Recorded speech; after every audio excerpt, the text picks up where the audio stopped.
like this one, La Línea.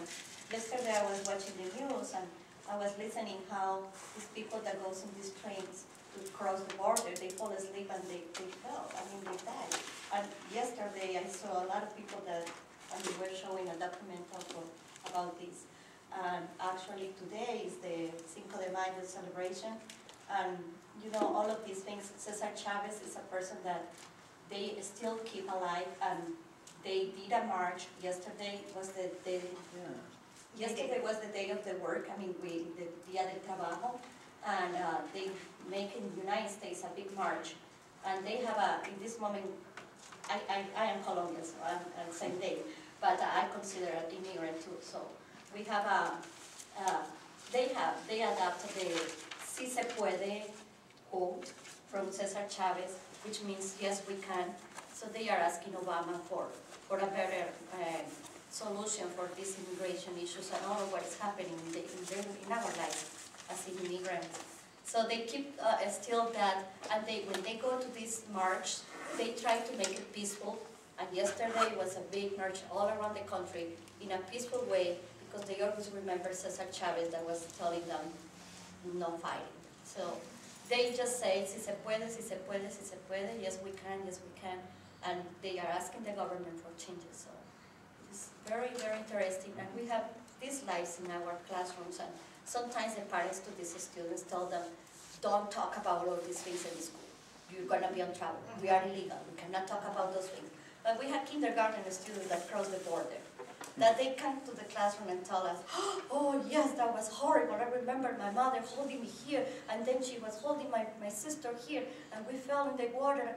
You know, all of these things that we are like, oh, impressive. But as teachers, we are not prepared. We don't know what to say. We just quiet them down, and they really want to share this because they have this anxious thing inside them. So why they are misbehaving? Because they are having a very hard time in their houses. Some days they are here, other days they move, and the teachers are not patient about that. They said, well, these Mexican kids, we work with them, then they move here, they do more there. But they have to live like that because they don't have an established job and an established life. So it's very, very hard, very interesting. And I know the United States culture is all about reading. So if we support all of these experiences through the books, through the readings, it's going to be more credible. I don't know how to say the word. Credible for everything. And help them to talk. They need to talk. They need to shout that out. And it is and it's good to be conscious if you have students who are undocumented and they have opportunity, which is good. They should have opportunity to talk about immigration and things like that in the class. But a lot of them are weary of saying something. They don't want to create legal trouble for their family. You know,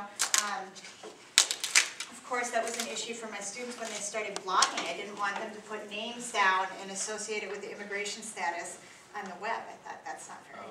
That's not very safe for them, but you know, in classroom, when it's discussion, there's no written record of it. I think that makes it a lot easier to encourage open sharing. And there's no mandated reporting of people's immigration status. That's not.